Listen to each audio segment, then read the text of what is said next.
আমরা মনে করি ন্যায় বিচার আসিয়ার পরিবার পেয়েছে, মাগুরাবাসী দেখতে পারে, সারা বিশ্ব দেখতে পাচ্ছে। মাগুরায় বোনের বাড়ি বেড়াতে গিয়ে 8 বছরের শিশু আসিয়া ধর্ষণ ও হত্যা মামলায় প্রধান আসামি হিটু শেখকে মৃত্যুদণ্ড দিয়েছেন আদালত। একই সঙ্গে 1 লাখ টাকা জরিমানা করা হয়েছে তাকে। রায়ে বাকি 3 আসামি খালাস পেয়েছেন। খালাসপ্রাপ্ত আসামিরা হলেন নিহত শিশুর বোনের স্বামী সজীব শেখ এবং সজীব শেখের ছোট ভাই রাতুল শেখ ও সজীবের মা জাহিদা বেগম। তবে এই রায়ে খুশি নন আসিয়ার মা। বিচার বিভাগ আইনজীবী যদি মনে করে। শনিবার 17 মে সকালে মাগুরার নারী ও শিশু নির্যাতন দমন ট্রাইব্যুনালের বিচারক এম জাহিদ হাসান এ রায় ঘোষণা করেন। ঘটনার মাত্র 2 মাস 11 দিনের মাথায় এই মামলার রায় এলো। এর আগে সকালে কড়া নিরাপত্তার মধ্য দিয়ে পুলিশের একটি প্রিজন ভ্যানে করে 4 আসামিকে মাগুরা চিফ জুডিশিয়াল ম্যাজিস্ট্রেট আদালতে আনা হয়। গত 13 এপ্রিল আলোচিত মামলায় অভিযোগপত্র দেয় পুলিশ।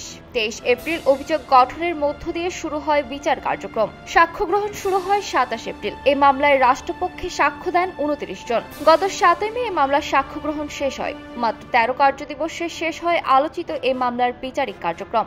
মঙ্গলবার 13 মে সকাল 10টায় মাগুরার নারী ও শিশু নির্যাতন দমন ট্রাইব্যুনালের বিচারক এম জাহিদ হাসানের আদালতে মামলার শেষ দিনের যুক্তিতর্ক উপস্থাপন শেষ হয়। যুক্তিতর্ক উপস্থাপন শেষে এই মামলার রায় আজ শনিবার ঘোষণার দিন ধার্য করে বিচারক।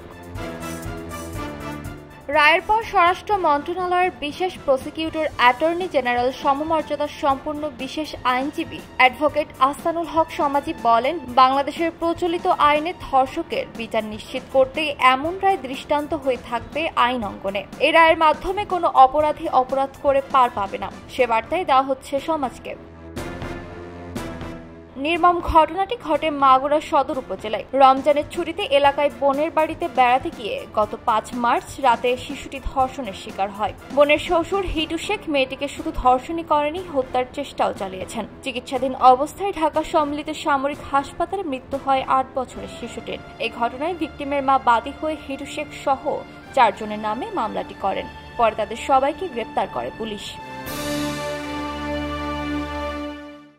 খবরের কাগজ, এখন খবর হবে নিখাত, নির্ভীক, নিরপেক্ষ।